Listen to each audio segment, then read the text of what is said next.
integrantes del Poder Judicial Nacional y Provincial. Asimismo, agradecemos la presencia de los destacados especialistas en Derecho Penal del ámbito nacional e internacional, de América y Europa, que nos acompañan en este congreso. El objetivo de este encuentro es promover el debate, la investigación, el conocimiento y la crítica de las políticas e instituciones penales y criminológicas.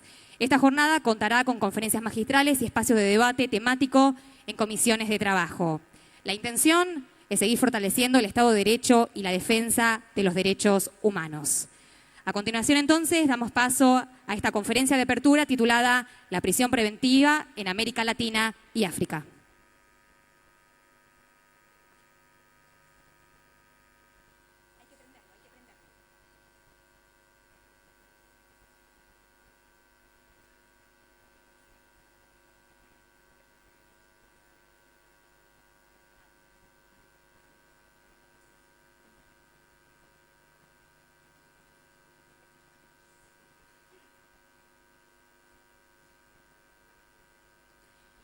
Mientras tanto, entonces, les presentamos al panel que lo acompañarán. El señor director de ILANUD. Ahí está, damos paso entonces al panel. Gracias. Bueno, buenas tardes. Para mí es un honor estar aquí en este Congreso Internacional como asesor de incapaces del Departamento Judicial de Trenquelauquen, vengo del interior. Simplemente para presentar con un honor muy grande al doctor Elías Carranza, director del Instituto Latinoamericano de las Naciones Unidas para la Prevención del Delito y Trato al Delincuente. Doctor, su tiempo.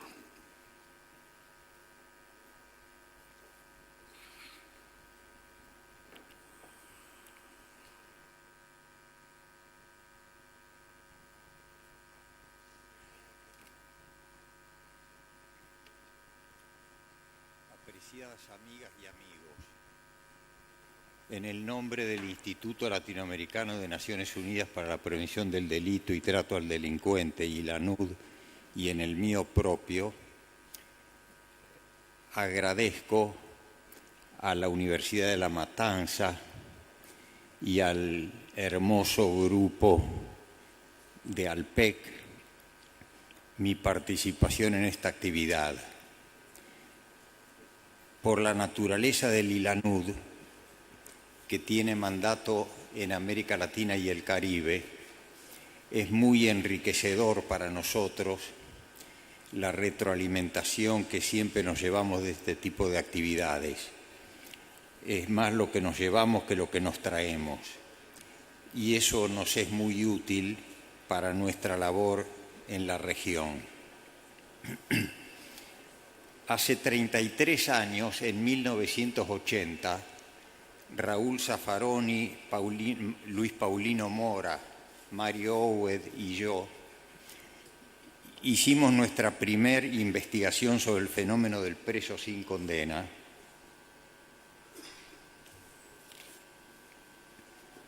Después, para correrlo, ¿con cuál lo corro? Con él. Hicimos nuestra primera investigación, decía, sobre el fenómeno del preso sin condena. Hoy seguramente lo hubiéramos bautizado las personas presas sin condena por razones de género.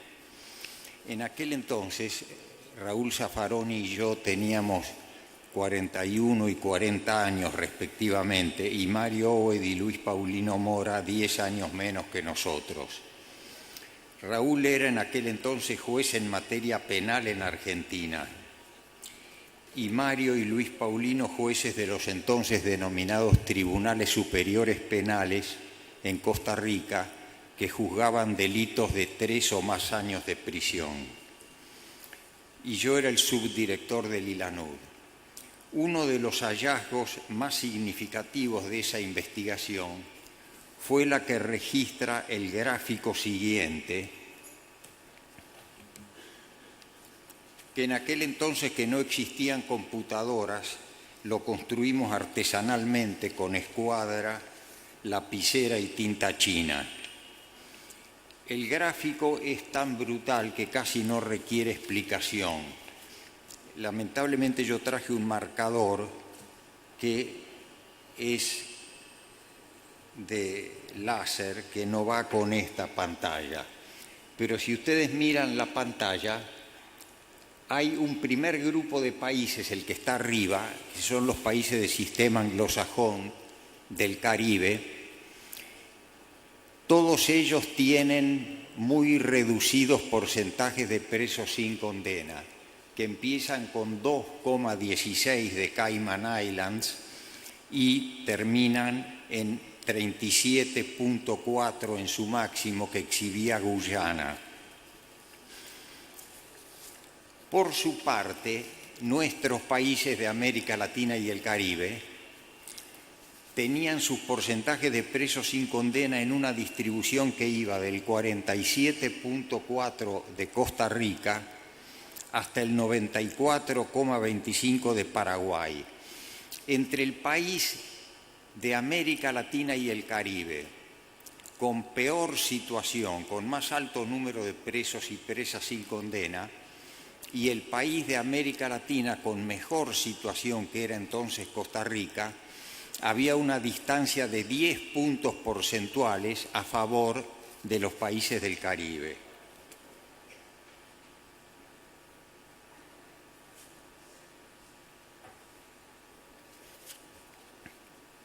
Esto era hace 33 años, dije, entonces no necesitaba tomar tanta agua. Desde entonces he ido sumando pastillas que tengo que tomar que me secan la garganta. El peligro es ahogarme delante de ustedes. Era notoria la incidencia de la variable sistema procesal penal en uno y otro grupo de países respecto de su número de presos sin condena. Entre los países de sistema anglosajón y los nuestros de sistema continental europeo o romano-germánico. Como sabemos, a partir de la década de los 90 se produjeron reformas procesales penales en todos los países de la región que sustituyeron el sistema inquisitivo por el acusatorio, estableciendo, entre otras cosas, la instrucción criminal a cargo del Ministerio Público, la defensa desde el primer acto procesal, la oralidad en sustitución de la escritura y reduciendo al mínimo el secreto en la investigación. Tales reformas produjeron reducción en los porcentajes de presos sin condena de nuestros países. Recientemente, y para efectos de la comparación con nuestros datos en la actualidad, reproduje el gráfico, esta vez sin la tinta china y la escuadra, y quedó este, que ya es el que he explicado, pero más bonito y computarizado. Pero hace 2 años hice también el siguiente cuadro. Bueno, en este cuadro está el detalle de todos los países que empiezan, como vemos, a la izquierda arriba con el 94% de Paraguay y terminan con el 2,18 de Cayman Islands. Como vemos, con el transcurso del tiempo, ya en el 2011, empieza a haber una intersección entre los países. No es tan claro el predominio de los países de sistema anglosajón para con respecto a los de América Latina, muchos de los cuales van encajándose allí. Pero veamos otro gráfico más. Bueno, ya la cosa es más interesante. Tenemos en primer lugar, como preso sin condena, a un país de América Latina, Nicaragua, seguido de uno de sistema anglosajón, Jamaica, y 2 países más, Costa Rica, Chile y El Salvador, 3 países más, que van ocupando los primeros lugares. Si bien todavía hay un cierto predominio de los países pequeños del Caribe. Pero paralelamente a estos progresos del grupo latinoamericano, también podríamos observar en detalle en el gráfico y en un cuadro siguiente que voy a poner, que hay cierto retroceso en el caso de los países del Caribe anglosajón. No es solo la mejor situación que van logrando los países que anteriormente tenían el sistema romano-germánico, sino que también los de sistema anglosajón van deteriorando su performance.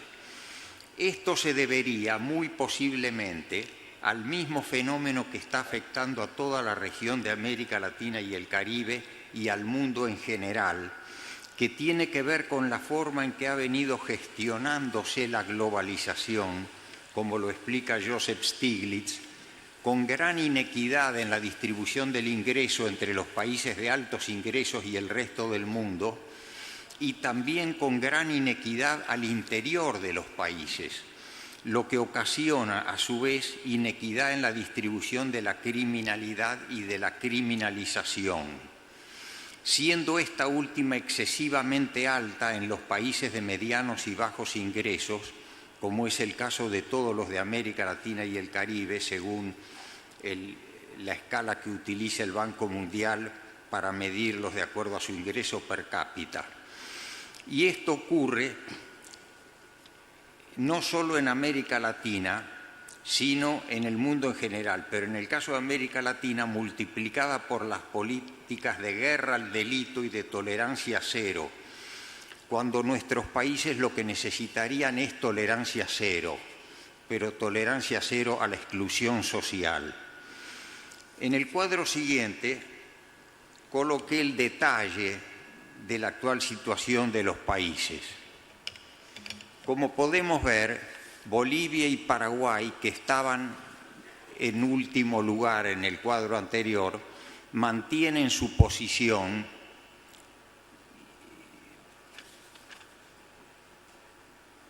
aunque han mejorado en alguna medida sus porcentajes.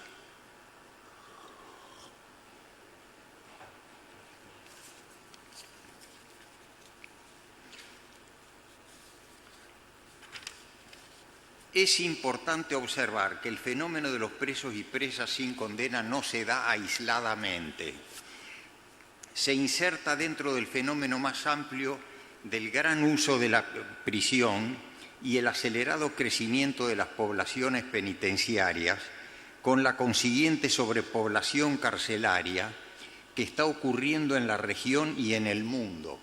Si bien en los países de altos ingresos, poderoso caballero es don dinero, el fenómeno se manifiesta con mucha menor intensidad que en nuestros países de medianos y bajos ingresos, como es el caso de todos los de América Latina. Y aquí podemos observar que ocurre una ley de la economía y de la sociología que nos dice, verificamos, que cuanto menos hay para repartir, el reparto es más inequitativo.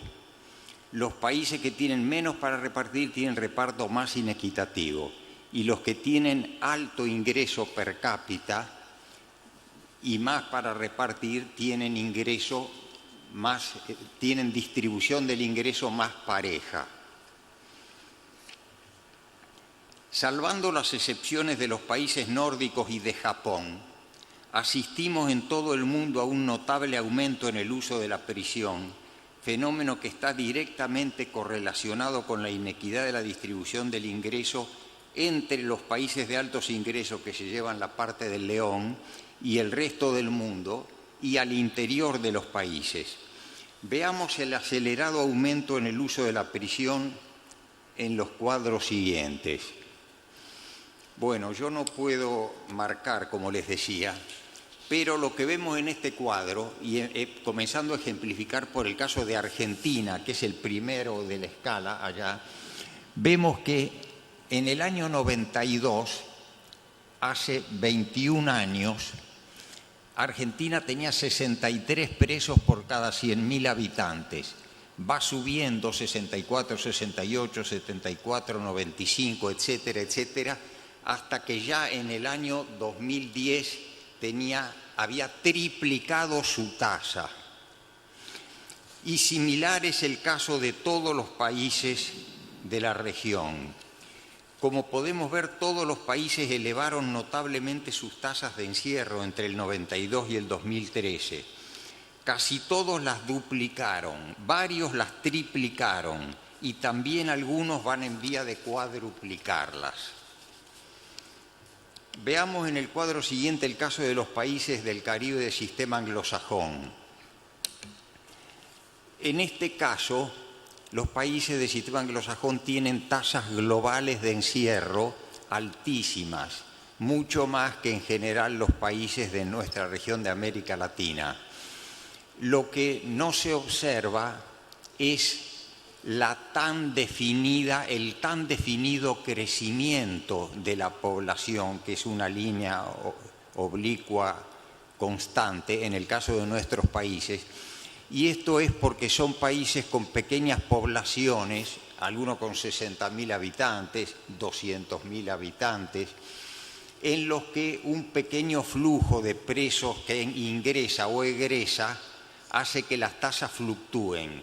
Pero en general se observa la misma tendencia de crecimiento del uso de la prisión. Las aceleradas tasas de encierro ocasionan a su vez grave sobrepoblación penitenciaria, que vemos en los cuadros siguientes. Ahí tenemos de mayor a menor la densidad penitenciaria en todos los países de América Latina. Ejemplifico, en el primer caso, El Salvador, 334, lo que tenemos que observar es la línea roja. 334 significa que donde debería haber 100 hay 334, o sea que sobraban 234. En el caso solamente hay 2 países. Cabe señalar que el dato de Venezuela es de varios años atrás, porque lamentablemente no conseguí el dato más actualizado. Hay solo 2 países que tienen menos densidad de 120, a partir de la cual el Consejo de Europa denomina sobrepoblación crítica. Y en el caso de Argentina cabe aclarar que ha habido casos que llegaron hasta la Corte Interamericana de Derechos Humanos y lo que estamos viendo son promedios nacionales donde se comparan provincias que tienen alta densidad penitenciaria y sobrepoblación y otras que están en una posición sin ese problema. Además de lo que vimos hasta ahora, en nuestro primer trabajo de 1981, hicimos también una investigación en búsqueda de un mecanismo procesal que eliminara o por lo menos redujera el tan alto número de personas privadas de libertad que ocurre en países con grandes porcentajes de pobreza e inequidad, en los que el derecho penal y la prisión recaen en gran desproporción sobre las personas de clase baja o en situación de exclusión.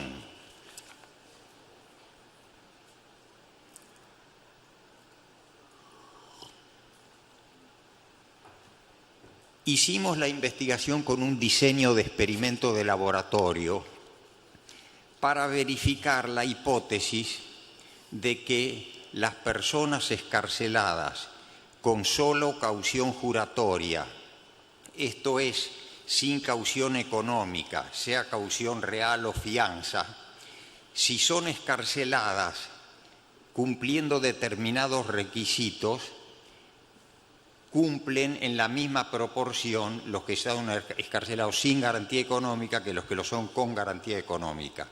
Para ello hicimos un diseño de laboratorio, decía, en el que excarcelamos a 500 presos con el apoyo de 2 juzgados de los entonces juzgados de instrucción en Costa Rica. Y verificamos la hipótesis que les decía.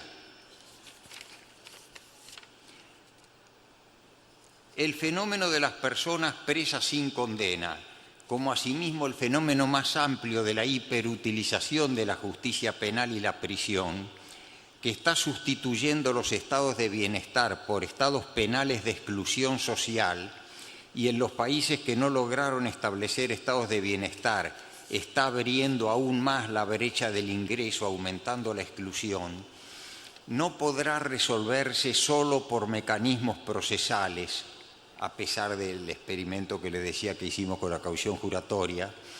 Serán indispensables los mecanismos procesales, las sanciones penales no privativas de libertad, los mecanismos no penales de resolución de conflictos para reducir el panpenalismo, pero por sobre todo será indispensable mucha justicia social que se podrá lograr solamente reduciendo la inequidad de la distribución del ingreso entre países y al interior de los países.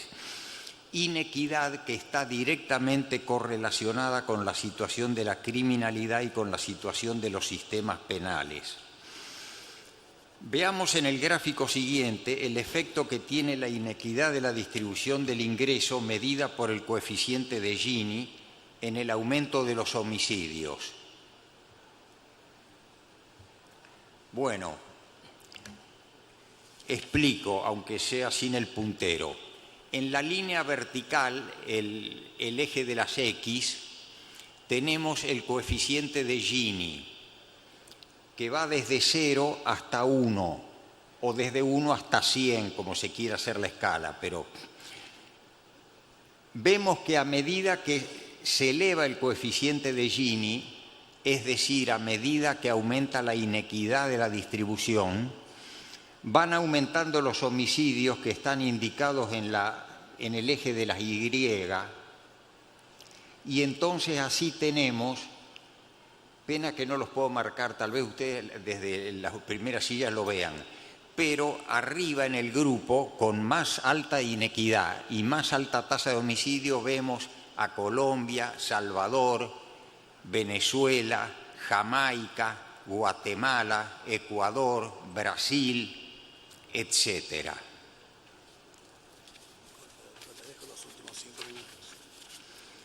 En países sin justicia social nunca ha habido justicia penal justa. Y en este punto, lamentablemente, los informes anuales sobre indicadores sociales del Banco Mundial, banco que tiene sin duda una importante cuota de responsabilidad en la situación que tenemos, nos dicen que la inequidad ha venido en aumento desde 1820 y de manera más acelerada a partir de la década de los 80, como vemos en el cuadro siguiente. Ello explica en gran medida la crisis financiera y los movimientos sociales en todo el mundo que actualmente presenciamos. El último libro de Stiglitz se titula "El 1% tiene lo que el 99% necesita". Y cabe recordar que Stiglitz fue Nobel de Economía, vicepresidente del Banco Mundial y jefe del equipo económico del presidente Clinton. Y en el cuadro siguiente está graficado la acumulación. Abajo está el 1% a los que nos referíamos con Stiglitz. 20, 40, 60, 80, 100. El último decil acumula casi el 99%. Veamos también este último gráfico. Explico, trato.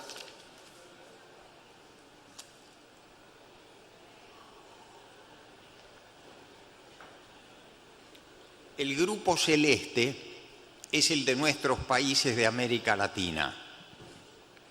El grupo en rojo es Asia. El grupo amarillo son los llamados países desarrollados o países de altos ingresos, tal vez con mayor propiedad.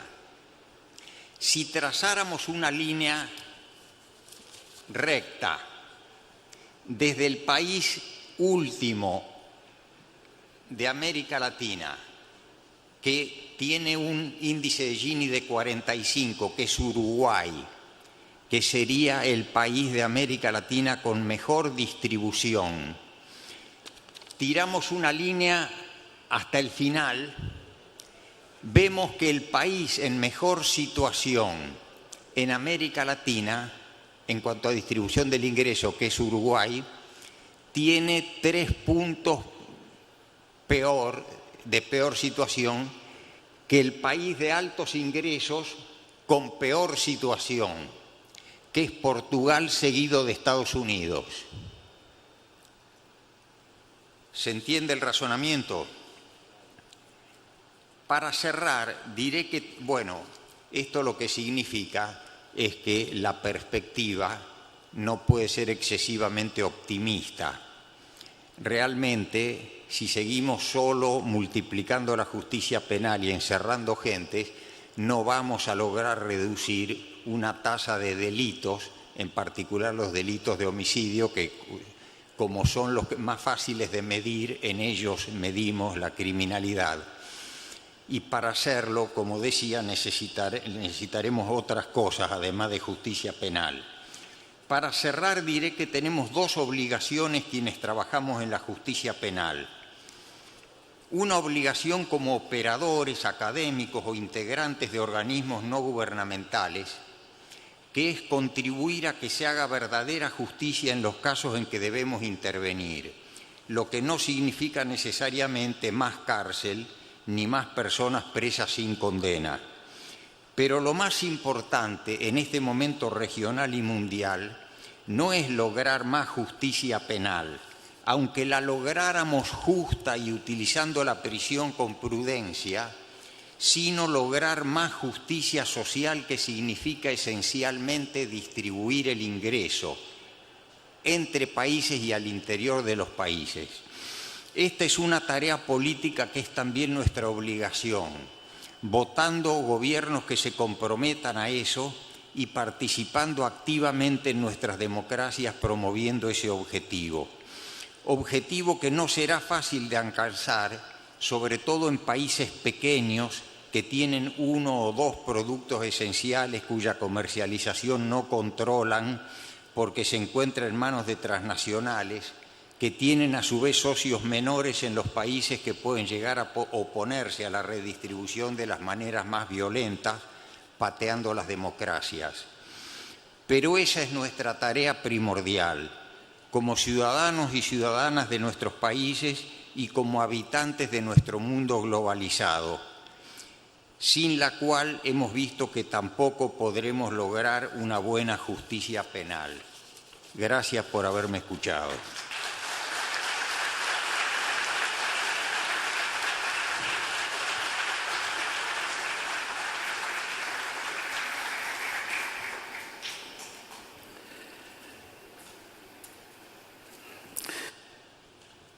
Muchas gracias por escuchar al amigo Elías.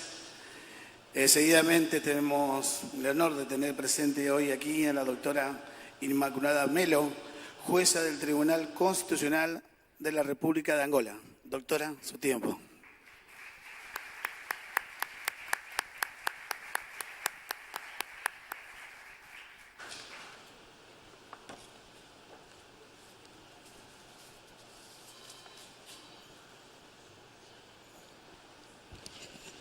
Eu falo portinhol, não vou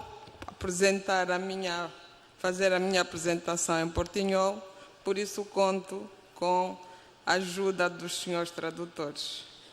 Vamos tentar falar o mais plausível, o mais devagar possível, para poder acompanhar a tradução.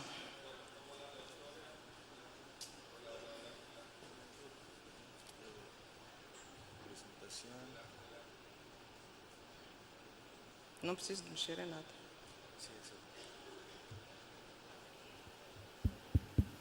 Hola. Bueno, como la doctora no habla español, vamos a contar acá con el intento de ayuda de los traductores. No. Gostaria, ao tomar a palavra neste segundo congresso latino-americano, Me gustaría al tomar la palabra en este segundo Congreso Latinoamericano de Direito Penal e Criminologia, de começar por saudar fortemente a organização do evento, de saludar fuertemente la organización del evento, pelo honroso convite que nos foi dirigido e com isto trazer não só Angola, por la mas invitación que nos hicieron y con eso traer no solamente Angola, sino también pedaço de África a participar em tão importante fórum de reflexão sobre domínio que é transversal à sociedade atualmente. a traer no solamente Angola, sino también una parte de África a reflexionar sobre un tema muy pertinente en la sociedad actual. O contributo que trazemos a este painel, dedicado à prisão preventiva na América Latina e em África, El aporte que traemos a este panel dedicado a la prisión preventiva en Latinoamérica y África, de África, por enquanto, apenas está Angola, mas esperemos que a presença africana aumente em iniciativas do género. de África por ahora apenas está Angola, pero esperamos que la presencia africana aumente iniciativas del género. Refere-se à problemática da prisão preventiva no meu país e desde já vou alertando aos presentes que se trata de uma questão demasiado complexa e delicada que nos desafia sistematicamente. Se refiere a la problemática en mi país y desde ya adelanto a los presentes de que se trata de una cuestión muy compleja y delicada que nos desafía sistemáticamente. Acreditamos que a complexidade e delicadeza da questão subjacente ao tema da prisão preventiva não é exclusiva deste ou daquele país ou daquele continente. Acreditamos que la complejidad y delicadeza de la cuestión que subyace al tema prisión preventiva no es exclusiva de este o aquel país o continente, Mas uma situação transversal que se coloca a partir dos finais do século XIX até mesmo nos países da Europa Ocidental, sino una situación transversal que se coloca a partir de fines del siglo XIX desde los países de Europa Occidental. como disso indica o debate contínuo Como surge del debate continuo que traz à colação dois polos. que tras la colocación, la discusión, dos polos distintos. Por um lado está a ordem pública e por outro está a liberdade individual. De un lado el orden público y del otro la libertad individual. Posta assim a questão, o problema que se apresenta no meu país consiste em conciliar estes dois institutos na perspectiva do Estado democrático de direito consagrado. El problema en mi país se sitúa en la conciliación de los dos institutos en la perspectiva del Estado democrático de derecho consagrado, que tem como trunfo catálogo de direitos fundamentais e carece de sentido material.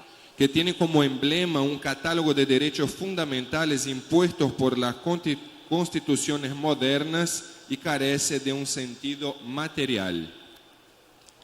Em Angola, apesar da abordagem em diversas ocasiões e por iniciativas quer do Estado, quer das organizações da sociedade civil, En Angola, a pesar del abordaje en diversas ocasiones y por iniciativas, sea del Estado, sea de organizaciones de la sociedad civil, não poderemos afirmar propriamente com rigor existir debate sistemático sobre a prisão preventiva.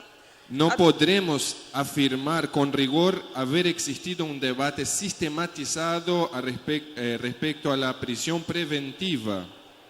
Até mesmo porque isto implica uma discussão a nível do legislativo e doutrinário para se poder dar resposta aos imperativos que se manifestam no seio da sociedade angolana.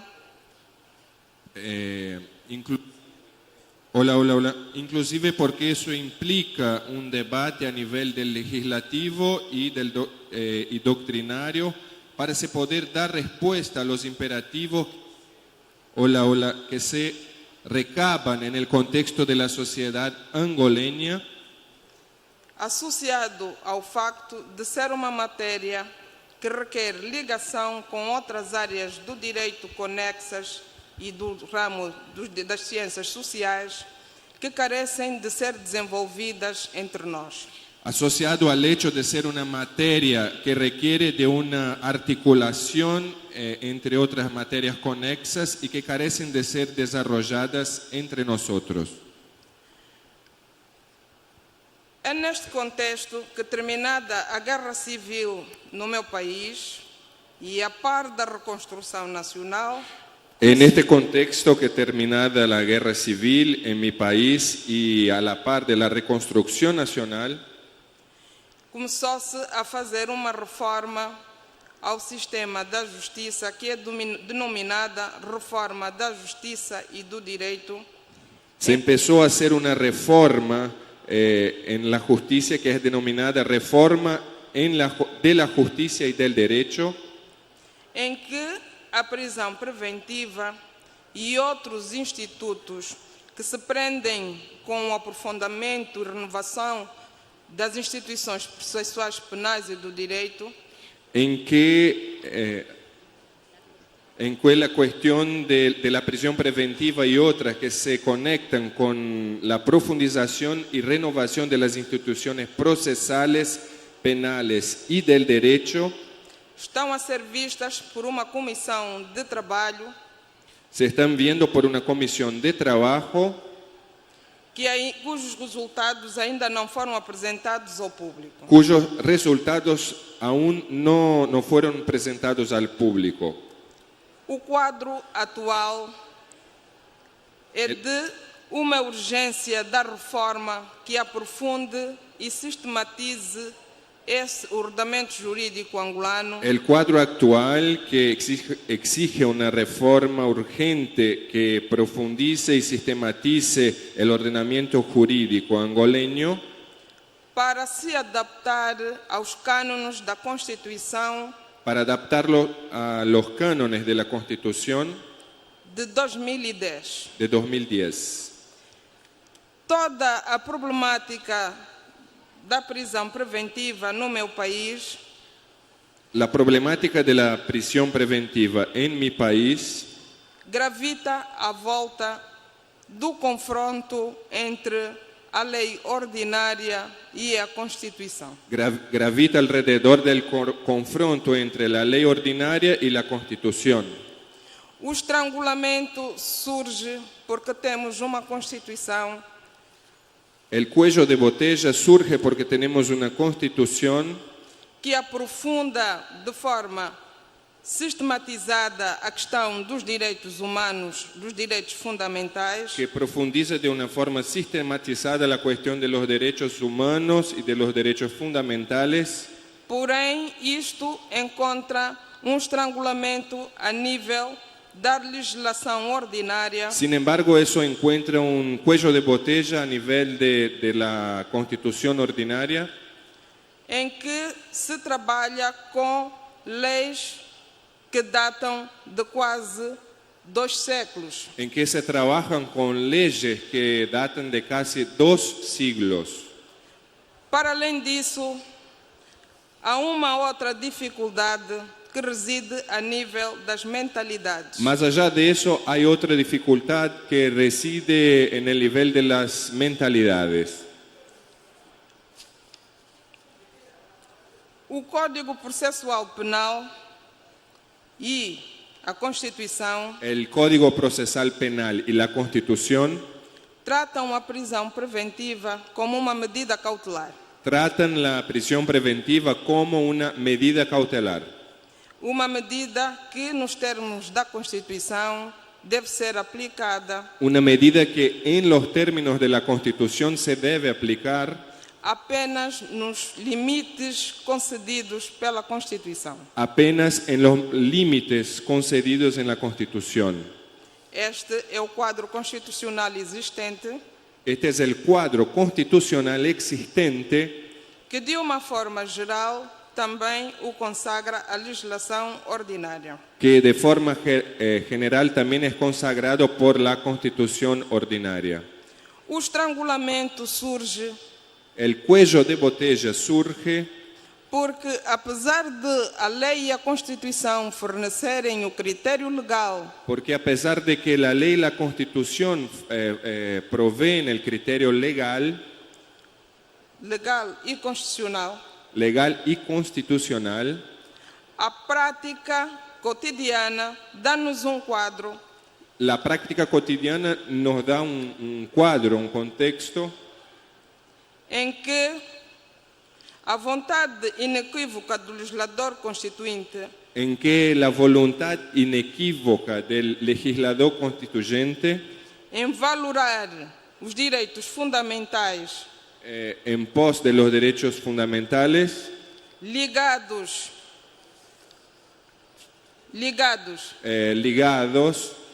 aos direitos individuais a los individuales é posta em xeque, provocando estrangulamentos a 3 níveis. es puesta en cheque en 3 niveles, en jaque, perdón, en 3 niveles.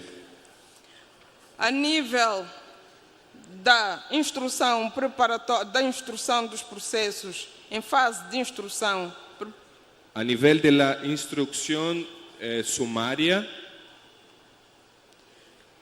a nível da instrução contraditória a nivel de la instrucción contradictoria e ainda após os julgamentos e com relação à figura do habeas corpus. y con relación a la figura, perdón, Após os julgamentos en relación a los juicios y a la figura de los habeas corpus. do habeas corpus. O trabalho do Tribunal Constitucional neste contexto El trabajo del Tribunal Constitucional en este contexto tem sido o de firmar jurisprudência ha sido el de firmar jurisprudencia no sentido de assegurar a força normativa da Constituição. en el sentido de asegurar la fuerza normativa de la Constitución. Trabalho publicado em 2007 Un trabajo que se publicó en 2007 dá-nos conta que neste ano de 2007 nos da cuenta de que en el año 2007 foram soltos 3.000 réus, 3.000 arguidos fueron liberados 3.000 imputados, detenidos por excesso de prisão preventiva. Por excesso de prisão preventiva. por exceso de prisión preventiva. Por outro lado, quadro que relata o movimento processual criminal. Por otra parte, un cuadro que tiene relación con el movimiento procesal criminal De janeiro a setembro de 2013, de enero a septiembre de 2013, mostra-nos que a situação do estrangulamento nos demuestra que la situación de cuello de botella decorre da prática de prender para investigar. resulta de la práctica De prender para investigar. de detener para después hacer la investigación.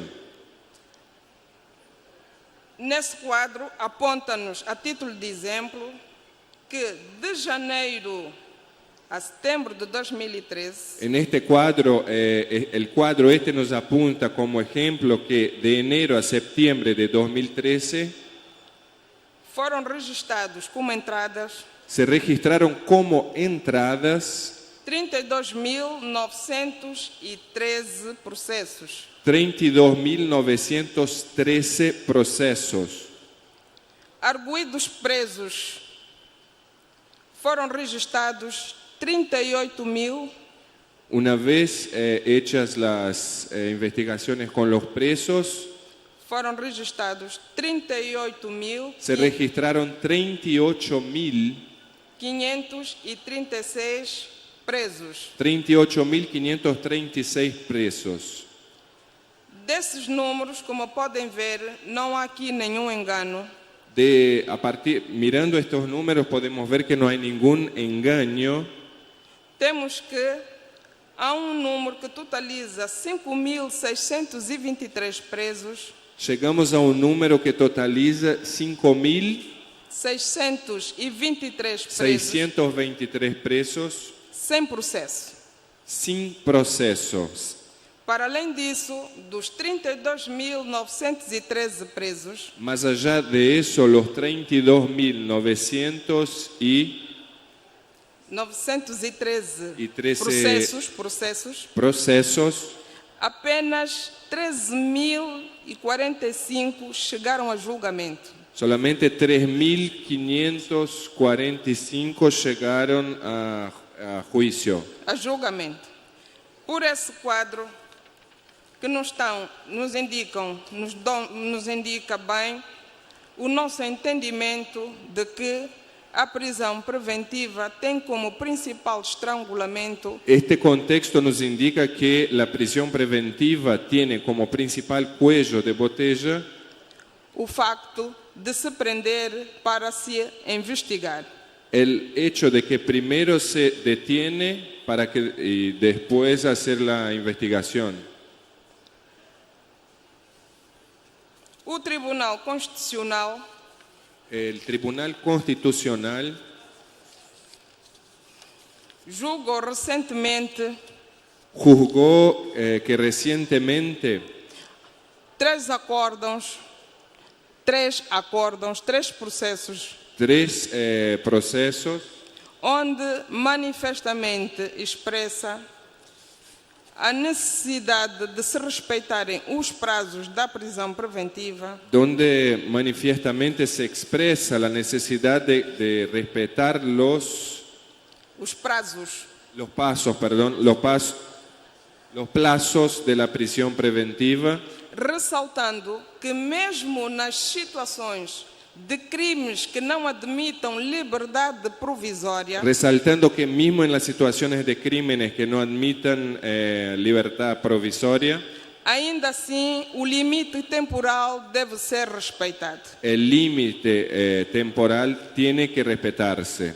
Para além disso, também estabelece Más allá de eso, también establece que o critério válido constitucionalmente consagrado que el criterio válido constitucionalmente consagrado para a restrição do direito à liberdade para la restricción del derecho a la libertad assenta no critério dado pela Constituição, se basa en el criterio dado en la Constitución que aponta como limites que indica como límites o critério da necessidade, el criterio de la necesidad, o critério da adequação de la adecuación, e o critério da proporcionalidade, así como el criterio de la proporcionalidad,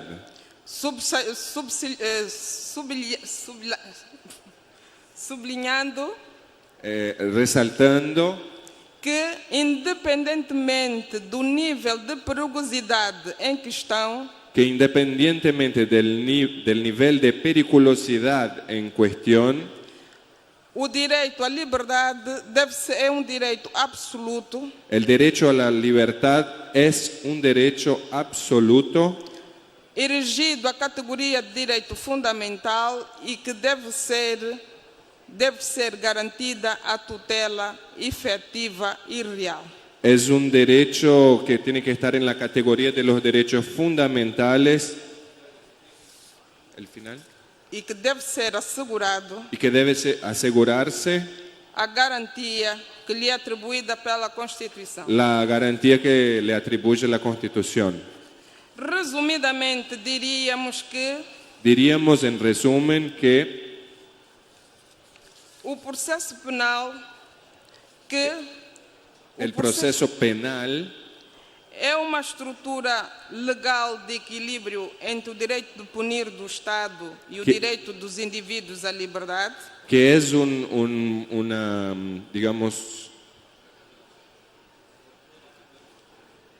uma estrutura legal de equilíbrio que es una entre estructura legal de equilibrio entre el derecho del Estado de punir y el derecho del individuo a liberdade e a segurança, a la libertad y a la seguridad, pelo que devem os decisores judiciais e jurisdicionais assegurar esse desiderato. Pelo que devem os decisores por lo que deben judiciais los decisores judiciales e jurisdicionais y jurisdiccionales assegurar esse desiderato. asegurar este derecho. O legislador e os diversos decisores legais em matéria de prisão preventiva El legislador y los diversos decisores legales en materia de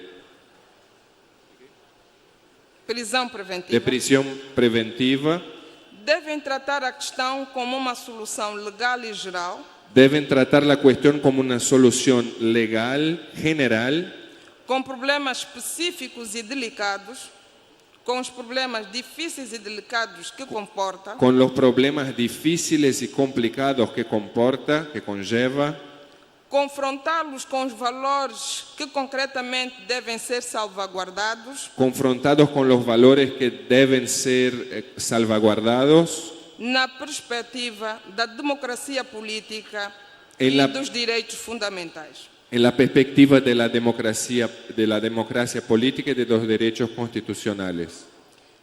Nesta conformidade, é mister que em Angola a prisão preventiva tenha uma configuração ou venha a ter uma configuração Es necesario entonces que en Angola la prisión preventiva venga a tener una configuración quer a nível legal, geral ou dimensional, que a nivel legal, general o dimensional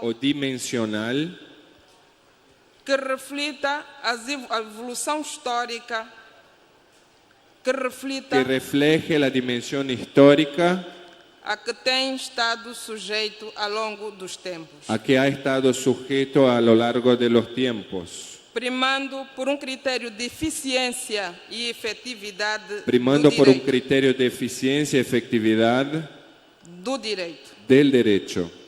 Em matéria de prisão preventiva, En materia de prisión preventiva e partindo da nossa Constituição, y partiendo de nuestra Constitución, impõe-se conciliar o que a partida parece inconciliável. se impone conciliar lo que a primera vista parece inconciliable. A palavra-chave é que esta conciliação seja feita La de palabra forma clave es que esta conciliación se haga de forma eficaz, eficaz, que se garantam as liberdades, os direitos e as garantias fundamentais dos cidadãos, que se garantan las libertades y derechos y garantías fundamentales de los ciudadanos, com a necessidade da segurança da sociedade, con la necesidad de la seguridad de la sociedad, sem esquecer sin olvidar que tudo isso passa por um critério civilizacional que todo eso pasa por un criterio civilizatorio que coloca o homem no cimo de todas as atenções. que coloca el hombre en la cima de todas las atenciones. Muito obrigada pela vossa atenção e peço desculpas pela forma como tive que apresentar o trabalho. Muchas gracias por la atención.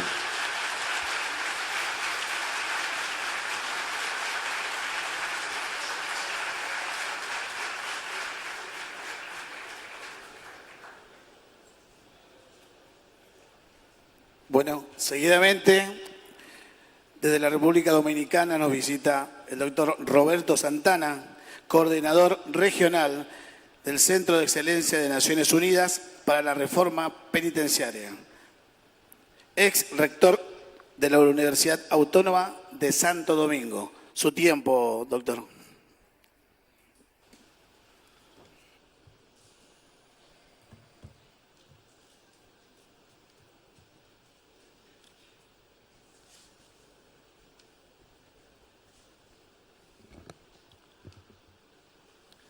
Tengan todos y todas muy buenas tardes.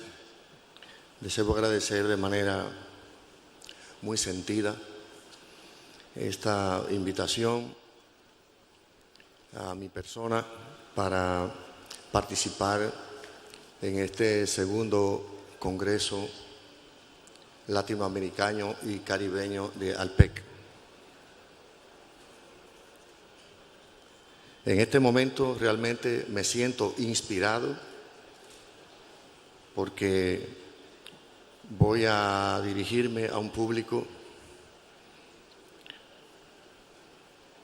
inusitadamente entusiasta a las 3 de la tarde para hablar de temas penales. Vamos a ver por dónde anda la presentación. Estoy a cargo del Centro de Excelencia, que es un centro regional de Naciones Unidas, para promover la reforma penitenciaria en la región en términos generales. Muy bien, ¿dónde lo bajo? ¿Aquí? Ok, perfecto. Y tengo que hacer unas explicacioncitas que espero no disminuyan la atención que necesito amablemente de ustedes.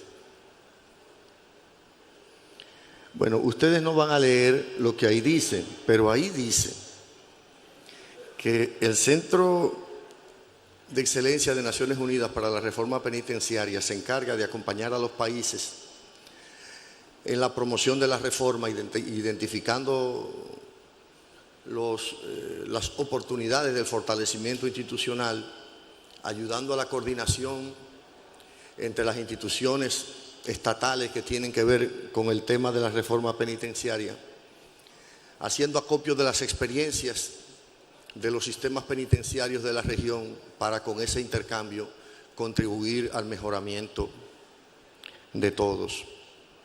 Este centro de excelencia cuenta con el acompañamiento y asesoría del ILANUD, que dirige nuestro maestro Elías Carranza, y ha sido instalado en la República Dominicana a partir de un proceso que ha tenido algún resultado en los últimos 9 años en República Dominicana en la implementación de una reforma penitenciaria que ha tenido el seguimiento, las inspecciones de Naciones Unidas y la tutoría moral de especialistas penitenciarios del mundo como Andrew Coyle, Vivian Stern, el profesor Eugenio Raúl Zaffaroni, Elías Carranza y otros argentinos como Juan Carlos Domínguez, cuya presencia veo aquí y me honra hablar en un auditorio donde él se encuentre. Y por igual Helio Gómez Grillo y muchas otras distinguidas personalidades de la preocupación humana por el tema de las penas. Voy a hablarles de prisión preventiva y en la medida que el tiempo me lo permita voy a agotar una parte de esas 11 preocupaciones. La historia de la prisionización, Dios mío.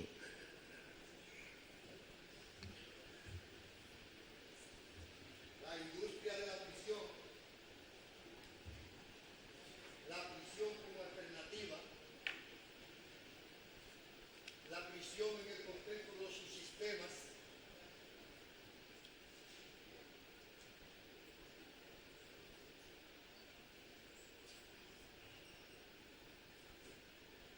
la gestión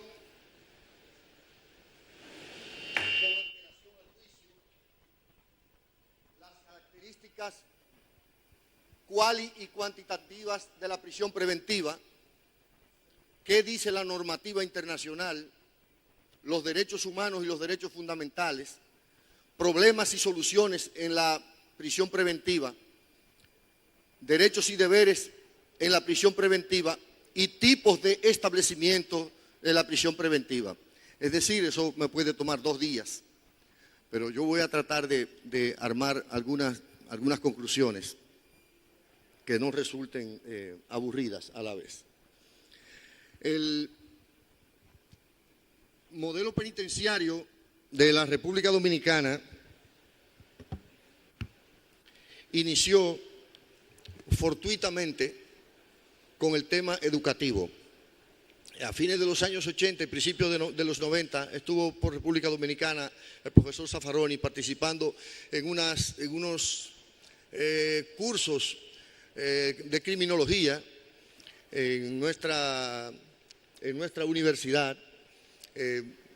Poco a poco se fue constituyendo un grupo de personas preocupadas por estos temas, y luego, cuando el tiempo pasó y ya la universidad no nos necesitaba y éramos jubilados, pues de una u otra manera el Estado en ese momento nos llamó y nos dijo: miren, queremos trabajar en el tema de las prisiones. Tú, Roberto, que has estado tantas veces preso, ¿tú pudieras ayudarnos en eso?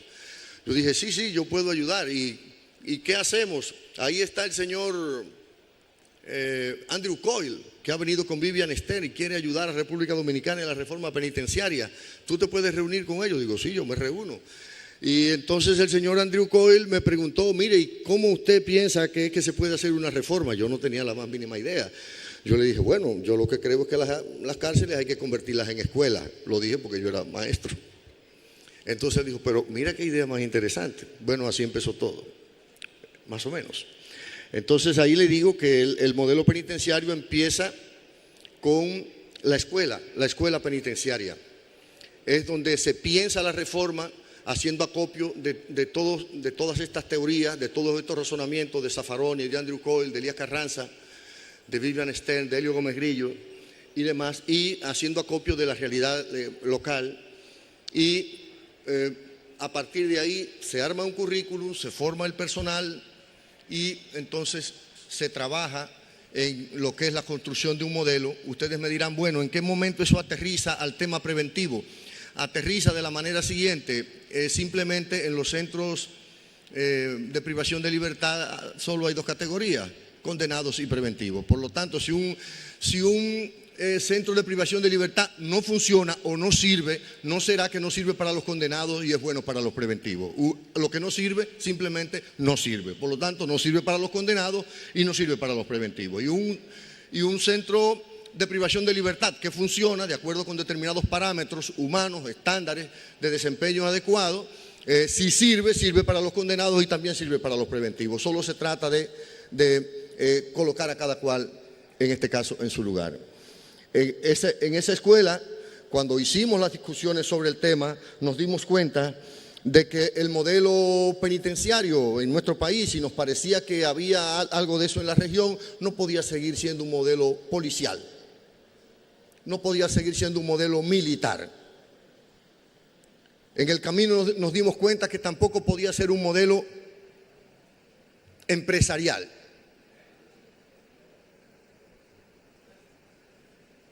Porque las prisiones no son una empresa y los prisioneros y prisioneras no son una mercancía, son seres humanos.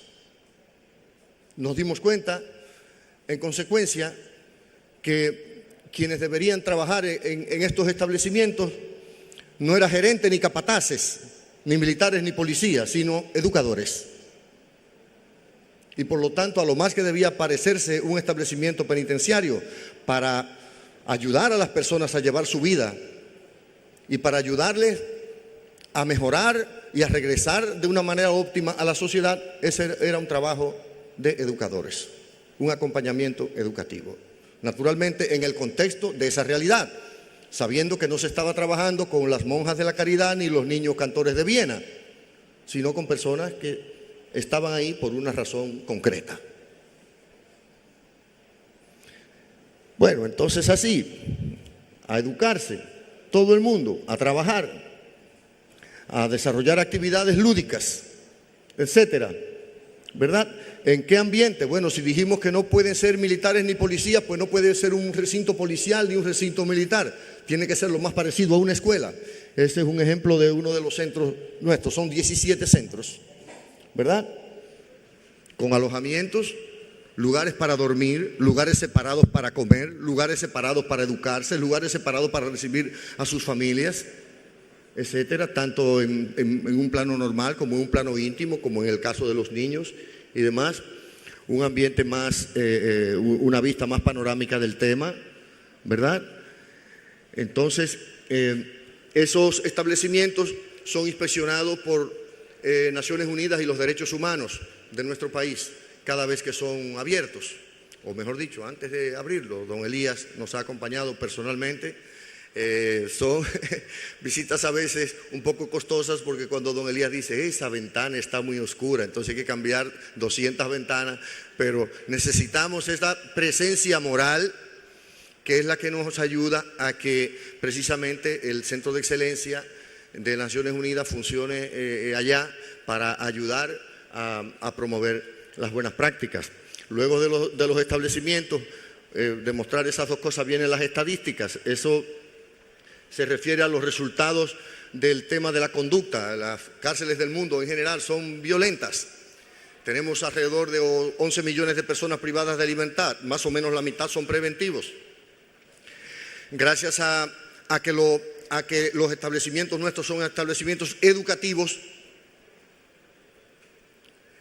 y que lo que hay es un acompañamiento y que todo el personal tiene que pasar previamente por la escuela, desde el que hace la labor de seguridad hasta el médico, el encargado de otras labores administrativas, la cocinera o el cocinero, el chofer, todos tienen que pasar por la escuela previamente y entrar por concurso, no porque son amigos de un político o de un cura, etcétera.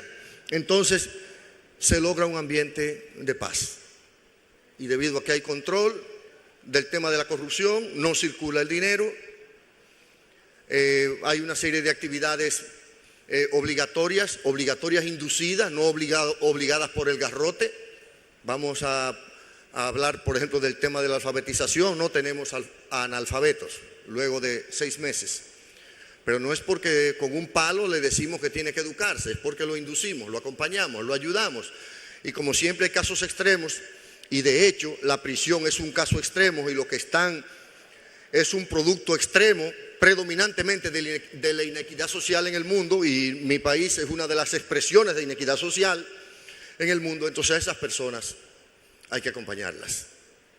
Y hay que acompañarlas amablemente, como lo hace un padre y una madre con su hijo. Así hay que hacerlo. Y entonces, por ejemplo, el que no se quiere alfabetizar, ustedes me dicen, bueno, Roberto, no es posible que todo el mundo se alfabetice. Pues sí, allá alfabetizamos a todo el mundo. Hay unos que no se quieren escolarizar. Los que no se quieren escolarizar, los que no se quieren sentar, ahí le ponemos a una persona individualmente que las atienda porque son muy viejos, porque le da vergüenza. Hay otros que dicen, no, yo lo que soy es un ladrón y yo lo que sé es robar.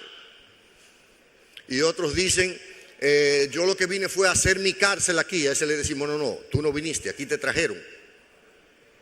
Y así por el estilo. Y le quitamos una serie de privilegios poco a poco si no quiere, después de las inducciones. Y finalmente, bueno, no tienes derecho a hablar por teléfono durante un tiempo y demás. Y le vamos quitando cosas, menos las que son de sus derechos fundamentales. Y cuando al final de un mes dice que no, o 2 meses que no, que él no se va a alfabetizar, le decimos, pues mira, tenemos una situación ahí con tus visitas conyugales. Vamos a ver si reorganizamos eso. Dice, no me quite eso. Y al otro día está estudiando. Entonces,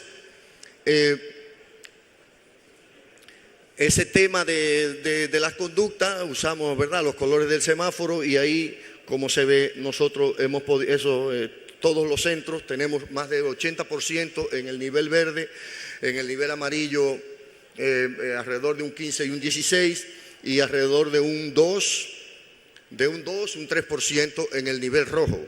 Con un sacerdote precisamente de Argentina, en un evento de, ¿cómo se llama esto? Pastoral, en una pastoral. A mí se me trabó la lengua un día delante del cardenal, así como se me ha trabado ahora de mi país, se me trabó la lengua con el lenguaje religioso porque mi tradición de izquierdista, entonces no manejaba bien la cosa. Entonces le dije, discúlpeme, cardenal. Y me dijo, no, Roberto, estás haciendo grandes progresos. Entonces teníamos un sacerdote allá en un evento de esto que dije hace un momento, pastoral penitenciaria de Latinoamérica, y nosotros explicábamos lo que nos pasaba con ese 2%. Entonces dijo, no, eso es que ustedes no tienen fe. Si ustedes tuvieran fe, eso es lógico. Usted, Santana, principalmente, debido a su falta de fe. Entonces por eso es que está ese 2%. Digo, no, mire, tenemos situaciones difíciles de personas que por más esfuerzos que hacemos no podemos cambiarla, no sabemos qué es lo que vamos a hacer. Dice, bueno, aquí que quede claro que ese ejemplo de ustedes es un ejemplo negativo, es un ejemplo de maestro negativo. Y yo, bueno, acorralado en esa situación, digo, bueno, como usted dice que efectivamente todo el mundo cambia, ustedes cambian al diablo. Cuando ustedes cambien al diablo, entonces usted me avisa. Porque efectivamente hay personas que es un poquito difícil de cambiar. Bueno, este proceso ha sido acompañado por organismos internacionales, eventos regulares, específicamente un foro internacional de expertos penitenciarios. El de este año precisamente lo clausuró el profesor Raúl Zaffaroni con una teleconferencia, y gracias a Gabriela de nuevo por toda la ayuda que nos diste, Gabriela, y la inauguró el profesor Elías Carranza, y tuvimos también al experto alemán Klaus Roxin. Y eso lo hacemos cada año como una forma de actualizarnos, de no oxidarnos, de no quedarnos atrás y de no dejarnos avasallar por los poderes fácticos que solo quieren resultados en el momento y resultados conectados con cuestiones electorales. ¿Lo estoy haciendo bien? ¿Estoy para atrás? Ahora para adelante. Ok. Ahí está Klaus Roxin, está don Elías Carranza y demás. El tema de la filosofía de la prisionización, la jerarquía de la prisión en el control social como complemento de la inequidad. Efectivamente que es más eficiente la prisión en el contexto de la exclusión social. Mientras más inequidad hay, más necesarias son las prisiones. Y hay que exactamente... Sí, tengo aquí un control testigo. Exactamente.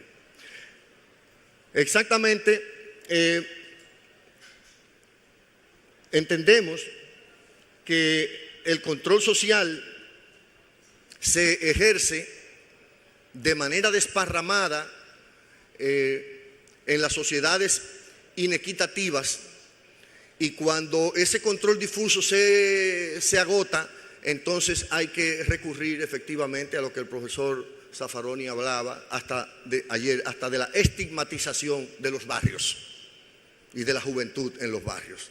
Y el lugar de esas personas no es naturalmente una universidad, ni es una beca en Washington, sino es una prisión. Cuando llega a la prisión, naturalmente las personas entran regularmente como preventivos, no saben cuándo van a salir, sí saben que se van a reunir con todo el mundo y todo tipo de delincuentes, y lo más probable es que una persona que entra primariamente por cualquier delito, un delito famélico, un delito de subsistencia, salga como parte de una banda. De ahí, cuando salga. La industria de la prisión, como señalaba, es una sociedad, en una sociedad de mercado, el preso es una mercancía de la economía formal y de la informal. En el caso específico de los vientos de privatización de cárceles que ha tenido resultados desastrosos en el mundo, en todo el mundo, empezando por los Estados Unidos y siguiendo por acá, por varios países de Sudamérica, precisamente de lo que se trata con las cárceles privadas no es de resolver más eficientemente lo que el Estado no resuelve, sino de obtener pingües ganancias por un nuevo nicho de mercado. En un contexto en el que, en la actualidad, por ejemplo en los Estados Unidos, las empresas privadas encargadas del tema de prisiones, de administrar prisiones, de construir prisiones, ahora mismo cotizan en la bolsa con una de las más altas rentabilidades. Y en este momento, entre la inversión federal y la inversión estatal en Estados Unidos, se está invirtiendo más dinero en prisiones que en el programa espacial, en este momento.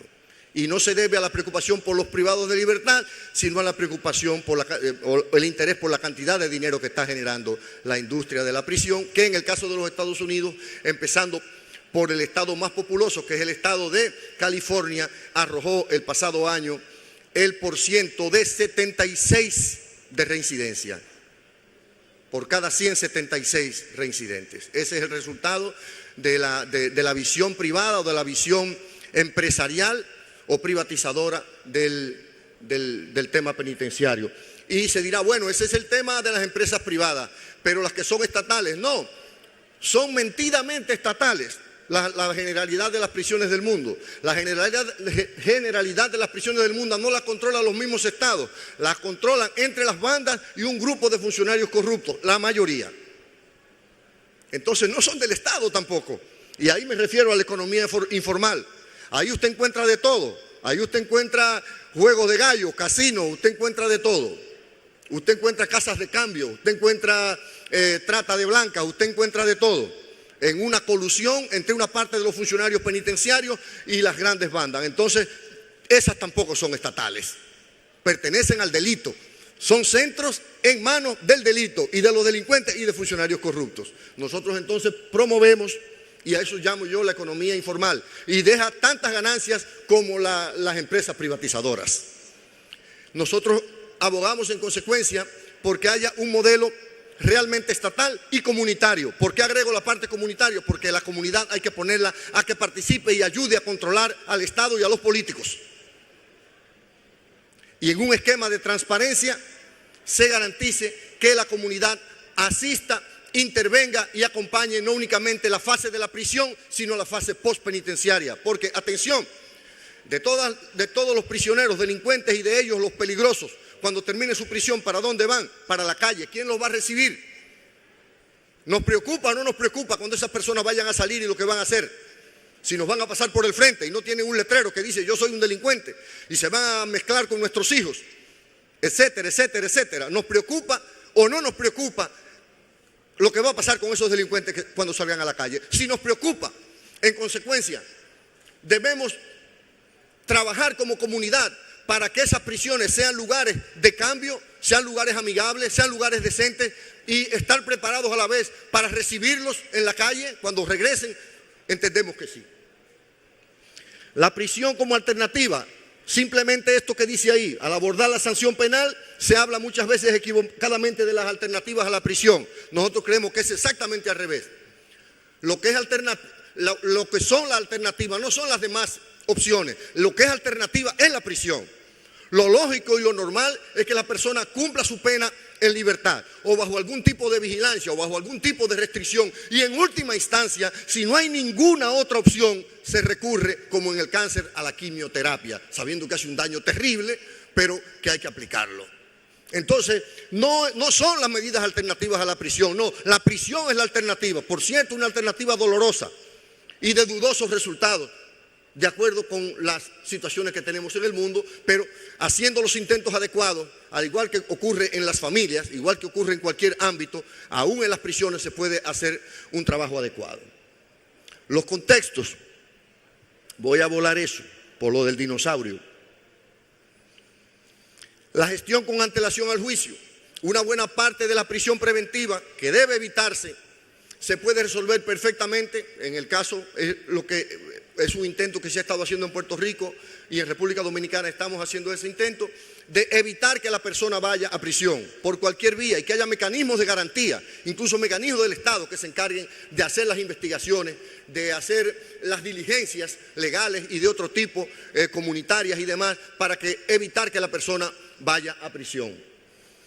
Las características cual y cuantitativas de la prisión preventiva, que son inocentes, que tienen que estar en áreas especiales distintas a las de los condenados, que deben recibir atenciones especiales como la de la oferta educativa, como la de las actividades remunerativas, personas que al caer en la prisión, aunque son personas, al ser personas de escasos recursos, la familia depende de lo que trabaje, hay que buscarle la manera de que tenga la oportunidad de seguir trabajando. Tiene que haber protocolos distintos a los protocolos con los condenados, tiene que haber una gestión paralela y preferiblemente un personal que paralelamente trabaje con los preventivos, que es una psicología distinta, trabajar con un preventivo y trabajar con un condenado. Y tiene que haber un desarrollo curricular, educativo, en el cual se prepare al personal penitenciario de manera distinta a cómo se prepara el personal que trabaja con los condenados, independientemente de que hay indiscutiblemente que lugares comunes.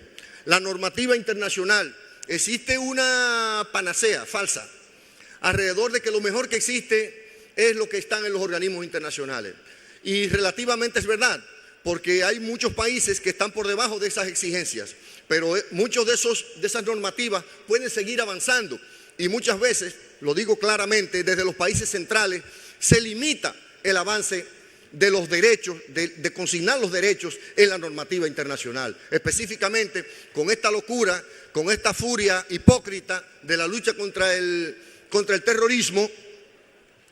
Entonces, muchos países centrales están pidiendo que no se incrementen los derechos de los privados de libertad. Claro, si usted lo que anda es creando prisiones secretas en los Estados Unidos, en Europa y demás, y la base de Guantánamo y todas esas cosas, el que a usted en unas normas de Naciones Unidas le diga, usted tiene que darle más derechos y esto a los privados de libertad, cuando usted está haciendo exactamente lo mismo, pues usted hará lo imposible para que eso no aparezca reflejado. Entonces, simplemente digo eso que dice ahí. Aquí dice que la normativa internacional no alcanza más allá de la decisión de uno o varios países con el mayor peso específico en los organismos internacionales. En esta época se refiere a la cautela, a la ampliación de los derechos de las personas privadas de libertad, la ampliación de las prerrogativas del Estado sobre los individuos y de los Estados centrales sobre el resto de los Estados. Es un tema delicado, pero si los seres humanos en esta vida, a la luz de todos los controles que hay en el mundo y todos los espionajes que hay en el mundo, nos pasamos la vida con la boca cocida, nunca vamos a salir adelante. Esa es la realidad. Los derechos humanos y los derechos fundamentales está fuera de discusión que si en un centro funciona para los condenados, tiene que funcionar para los preventivos y aún más en condiciones especiales porque son inocentes. Los problemas y las soluciones es que los problemas son que no hay separación de preventivos y condenados y eso se puede resolver dentro de un mismo establecimiento o creando simplemente otro. En muchos países he visto megacárceles. Tuve el honor inmenso de acompañar a don Elías Carranza, por ejemplo, a Perú, y me encontré con una cárcel llamada Lurigancho. Era una cárcel tan compleja, tan perfecta, tan costosa, tan sublime que no sirvió. Y entonces finalmente tuvieron los limeños y los peruanos que usarla al estilo latinoamericano. Acá frecuentemente nos están vendiendo unas panaceas, unas megacárceles para 10.000, para 20.000, unas supercárceles de máxima seguridad. Todas son falsedades financieras. Las prisiones tienen que ser preferiblemente chicas para que el personal se pueda encargar de sus privados de libertad. Hay en Nueva York una cárcel llamada Rikers Island. Tiene capacidad para 24.000 internos. Yo quiero que ustedes me expliquen cómo un psicólogo trabajar o 10 psicólogos trabajar con 24.000 privados de libertad. Entonces, ¿ahí está de por medio la regeneración de esas personas? No. Está de por medio un interés pecuniario, un interés vengativo, cosas por el estilo. Ahí se habla tipos de establecimientos para la prisión preventiva. Apareció una nueva noción que se llama que ya no hay cárceles de máxima, sino de super máxima. Después de la de super máxima vendrá la de plus super máxima, a un costo, naturalmente. Entonces, nosotros decimos que esas son las categorizaciones y que debe de tomarse de abajo hacia arriba. Concluyo con eso. Dice que al momento de considerar la ejecución de la medida de privación de libertad debe considerarse un orden de prioridad, partiendo desde el establecimiento abierto, si ahí no se puede, llevarlo a un semiabierto, y las demás categorías, es decir, mínima, mediana y máxima, deben ir en ese orden hasta que con las personas que se estime que indefectiblemente no deben permanecer en el medio libre. La distinguida panelista anterior habló del tema de, primero, cuando hacía la observación crítica muy correcta primero apresarlo y después investigar. Esa es la línea, primero apresarlo y bueno, después ver si puede estar libre, cuando es exactamente al revés. Tiene que estar libre y el sagradísimo, el sagrado derecho a su libertad, a su libre albedrío, solo se puede vulnerar cuando hay una razón, un argumento, una situación que no deja definitivamente otra opción. Gracias. Gracias, profesor Zaffaroni. Gracias, doctor Santana. Gracias a todos.